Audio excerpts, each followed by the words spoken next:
আইয়া, তাহলে আমার 1 নাম্বার বানাই দিয়েন। আমি নিজে বৃষ্টির ভিতরে দাঁড়ায় দাঁড়ায় কোবায় কোবায় কাটছি, মানে হার মানতে রাজি না। নিজের পরিশ্রম যত কষ্ট হোক তারপরে ভালো লাগে, কারণ পরের ডাক্তার আর করতে হইতাছে না। তো ওই যে মনে করেন যে বিদেশ থেকে আইসা যখন 3 মাস 2 মাস বয়ে আসছিলাম, শরীর ভার হয়ে গেছিল।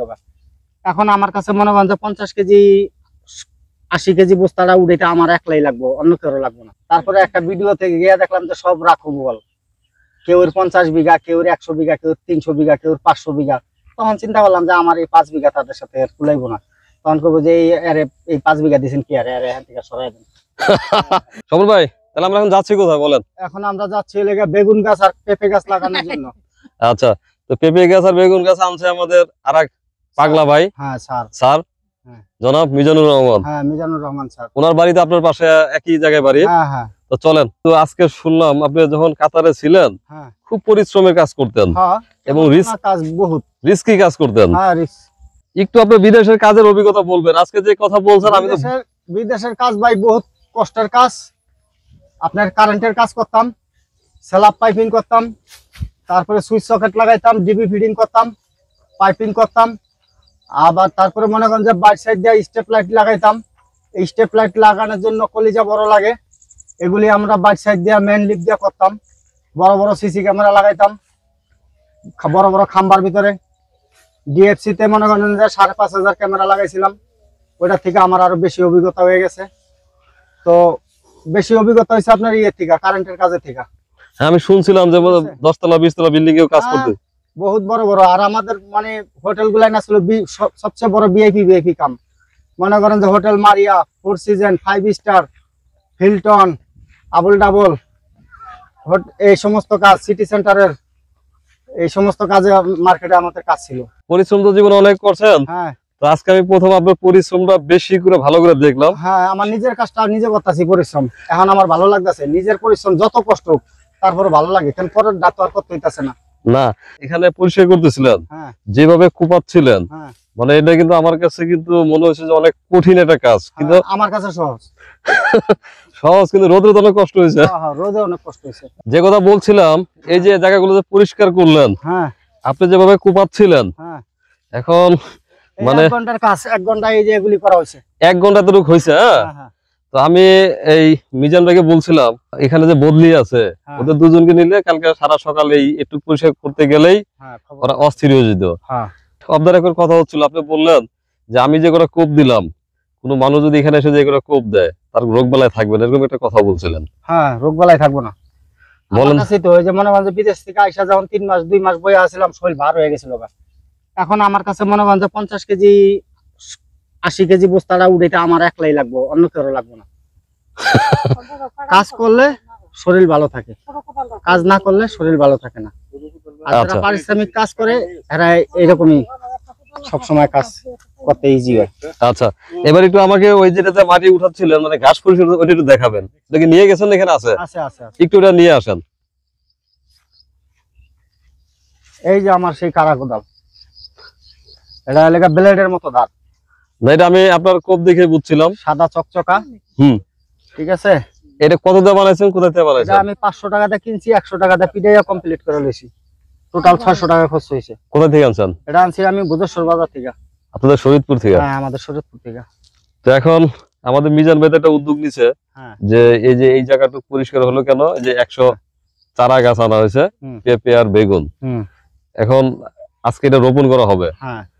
তো কি ভাবতেছেন যে এখানে যেহেতু জায়গাটা এখনো পরিষ্কার না, যদিও আমি ইঞ্জিনিয়ার না, আল্লাহর রহমতে কোনো সমস্যা নাই। যখন এই চারাগুলি এই যে তুপা বান্ধা লাগাই দিব, তখন এই তুপার পরে যখন দেখা গেছে সে এর ভিতরে তুপার ভিতরে ঘাস হইব, এই গাছগুলো পরিষ্কার করতে আসতে আইসা একটা বদলা নিলেই মনে করেন যে দেখা গেছে সে সারের লগে থাকলো, ঠিক আছে।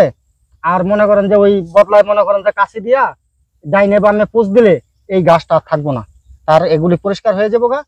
ঠিক আজকে লাগানোর 10 দিন পরে নিড়ি দিতে হবে।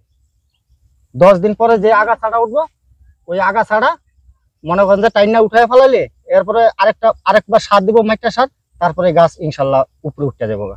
আচ্ছা, পেঁপে গাছ সম্বন্ধে আপনার ধারণা আছে? মানে পেঁপে কতদিন পরে পেঁপে আসতে পারে? আপনার 2.5 মাসের ভিতরে পেঁপে আসবে। এখানের মাটি যে অবস্থা, মাটি দেখে মনে হচ্ছে। মাটি দেখে মনে হচ্ছে। আর বেগুন? বেগুন আপনার 25-30 দিন এর ভিতরে ফুল এসে পড়বো, কারণ গাছ বড়।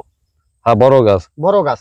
20-25 দিনের ভিতরে ফুল এসে পড়বো। তো আজকে আমি এখানে আসার পরে ভাবছিলাম যে আজকে আমরা এই ইসের নাম দিব পরিষ্কার অভিযান। পরিষ্কার অভিযান, হ্যাঁ, যেমন ওখানে পরিষ্কার পরিচ্ছন্ন হচ্ছিল, তারপরে মাটি কাটছিলেন, তারপরে দেখলাম যে আগুন ধরায় দিচ্ছেন।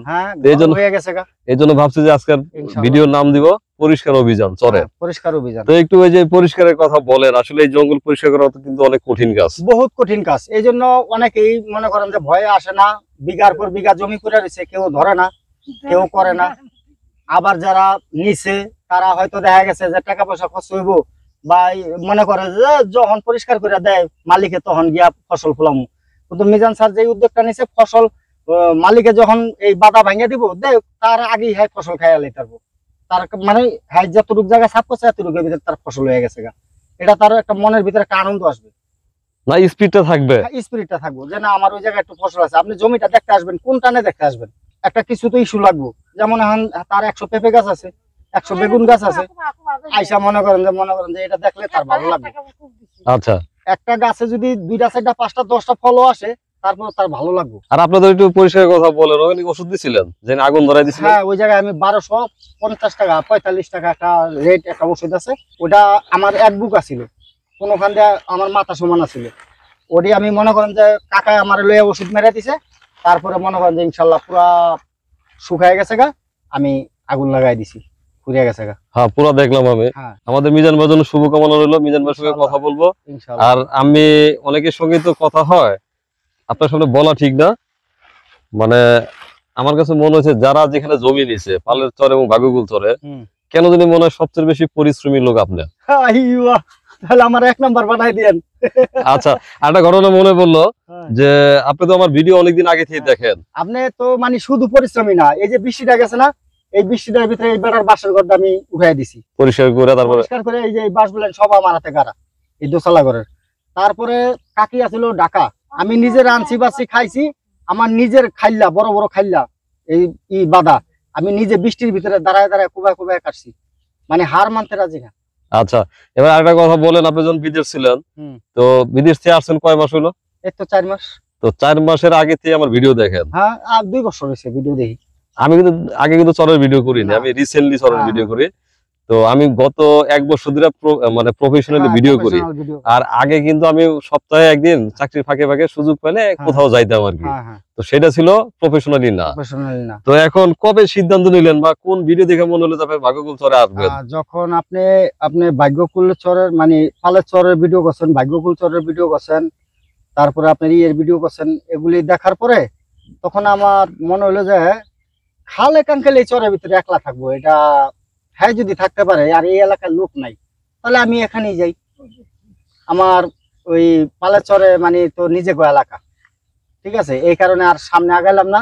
তারপরে একটা ভিডিওতে গিয়ে দেখলাম যে সব রাখো বল, কেউ 50 বিঘা, কেউ 100 বিঘা, কেউ 300 বিঘা, কেউ 500 বিঘা। তখন চিন্তা করলাম যে আমার এই 5 বিঘা তাদের সাথে কুলাইবো না। তখন করবো যে এই 5 বিঘা দিয়েছেন কি আর এখান থেকে সরাই দেন। না, এটা সত্যি, পালের চরে যারা গেছেন সবারই জমি মোটামুটি অনেক বেশি। এই জন্যই আমি মনে করেন যে কাকার কাছে আসলাম, কাকাই বললো যে তোমার করতে হবো, মানে তোমার ঘোরাফেরা বা তোমার ত্যাগ স্বীকার করতে হবো। ত্যাগ স্বীকার করে যদি চরে থাকতারো তাহলে বাবা তুমি আহো। হ্যাঁ, হেরা যেই চেহারা দেখছে আমার সেই চেহারা তখন আর নাই। না, নাই, ঠিক আছে, কেন চেহারা জ্বালায় ফেলাইছি। হ্যাঁ, তো আমি প্রথম দিন সেটা অবাক হয়েছি, আপনি দেখে যখন শুয়ে ছিলেন, আমি আসছি পরে হঠাৎ করে ডাক দিচ্ছেন আমারে, হাসান ভাই ভালো হয়েছে দেখা হয়ে গেল। তো আমি প্রথম ভাবছি যে হয়তো খালি কাঙ্কেল আত্মীয় স্বজন কেউ আসছে আমার চিনে ভিডিও দিয়া। এরপরে কথা বলে শুনলাম যে আপনি শরীয়তপুরের মানুষ। তো ঠিক আছে, কাজ করেন, ভালো থাকেন। ওকে।